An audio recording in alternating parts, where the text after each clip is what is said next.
சுருக்குக x³ / x - y plus y³ / y - x. ஒரு பெண்ணையன் இன்னொரு பெண்ணையன் நடுவுல பிளஸ் மைனஸ்னா பகுதிகளை பார்க்கணும். நம்பர் பார்த்தா ஒரே மாதிரி தான் இருக்கு. இங்க x இங்க y x y நடுவுல மைனஸ் தான் இருக்கு. ஆனா எங்க ஆர்டர் என்ன பண்ணி மாறி இருக்குதா? Yes miss. அப்ப இந்த மைனஸ் வெளிய எடுத்துடலாமா?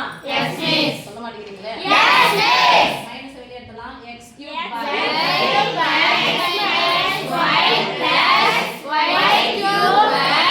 மைனஸ் வெளிய எடுத்துடலாம். Minus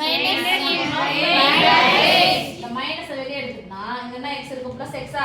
S miss. இங்க ஏற்கனவே என்ன இருக்குன்னு அர்த்தம்? பிளஸ். பிளஸ்ல எத்தனை மைனஸ் இருக்கு? 2 மைனஸ். ஒரு மைனஸ் எடுத்துட்டு அப்ப என்ன ஆயிடுச்சு? மைனஸ் y ஆயிடுச்சா?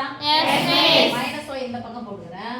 மைனஸ் வெளிய எடுத்துட்டா x பிளஸ் x முன்னாடி போடுறேன். ரைட்?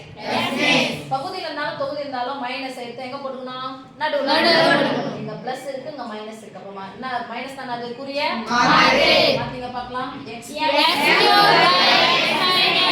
y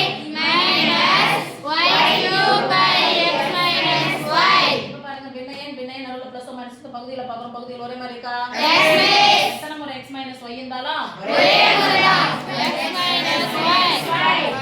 - y போட்டாச்சா? Yes miss. பொதுவா போட்டாச்சு. மேல என்ன இருக்கு அப்படியே போங்க. x³ - y³ ஈக்குவல் பண்ணலாமா? Yes miss. நான் கியூப் இருந்தாலும் ஸ்கொயர் இருந்தாலும் அத மறந்துடுங்க. என்ன அங்க இருக்குது அப்படியே போடுங்க பார்க்கலாம். x - y கீழ பை போட்டு x - y போட்டாச்சு. x - y x 3 முறை போனா எத்தனை முறை தான் போடுறேன்? ஒரு முறை. நீ 2 முறை போடணும்ல? 2 முறை நான் x² போடுறேன். 2 x னு போடுறியா? 2 x² இன்டு x² அடுக்கு ரெட்டப்படி என்ன?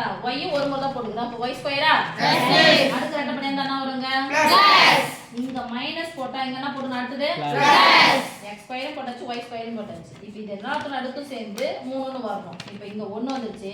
இதெல்லாம் சேர்ந்து 2 னு வரணும். இங்க 2 வந்துச்சு இங்க 2 வந்துச்சு. இன்னும் ஒரு நம்பர் பெருக்க போறோம். x y சேர்த்து. ஃபார்முலா 2xy கிடையாது. x y யும் பெருக்கணும். x y யும் பெருக்கணும். ரைட்? Yes miss. நான் ஃபார்முலா கூட சொல்லல. இத எப்படி நீங்க ஷார்ட்டா ஞாபகம் வச்சுக்கிறதுக்காக சொல்றேன். ரெண்டுத்துக்கு நடுவுல பெருக்கல். can we cancel? Answer x y